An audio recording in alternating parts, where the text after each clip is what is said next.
Mary Doyle is a recently discovered Irish ancestor hiding out in a family of French Canadians.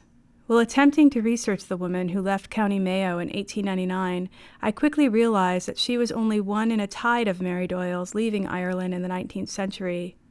Ireland had bled people for generations, but from the mid-19th century to 1925, its population was halved, with more people dying or leaving than staying behind.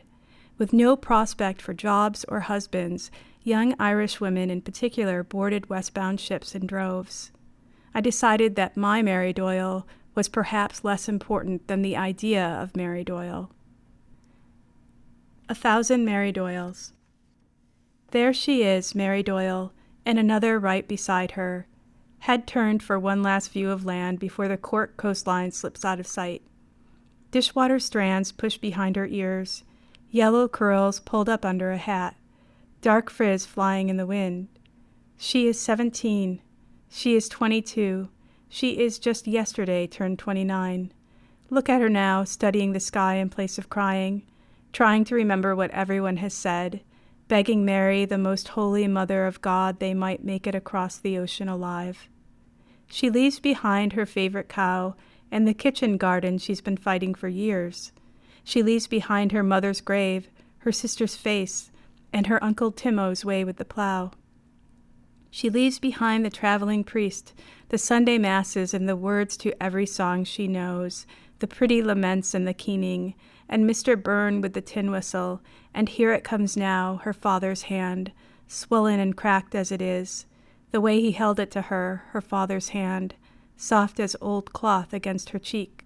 She leaves behind the big house on the hill, and the broken buggy leaning against Coughlin's cottage, will it, oh will it, ever get fixed?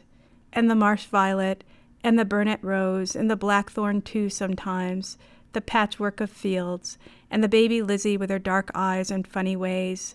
What will the little one be like as she grows? And the Abbey, of course, what times they had there, the slick moss and cold stone, and her best friend Bertie, who swears upon her life she will write. But both girls know how these things go. A few long letters at first, the distance between them widening as the world settles into the spaces made by those who leave, until words are folded less often into envelopes. Because if there's one thing everyone knows, it's that when someone leaves Ballyhownis, sure enough she's gone for good.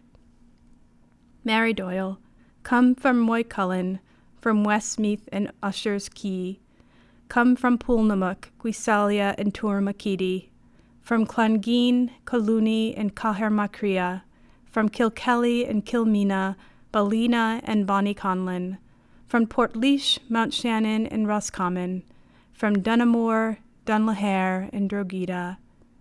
That one there with the reddish hair, the tall one with the overproud back, the one gone flat against the rail, trying her best to hide the sight of a broken shoe under her trunk, fan of fingers placed upon her brow. That one, and that one, then again that one too. Sailed in 1851, sailed in 1847, left from Queenstown in 1869, doing what she must in order to survive. See her now, stepping from the gangway, swaying a bit as her feet reach solid land. That's her there, scanning the crowd for the sight of a familiar face. And here we are. We can't call out, but we can at least see her, every girl bound for Boston, New York, and the upper St. Lawrence. We can't call out, but we can look for a moment in her direction to see what might be found in her face, for she belongs to all of us, does our girl Mary Doyle.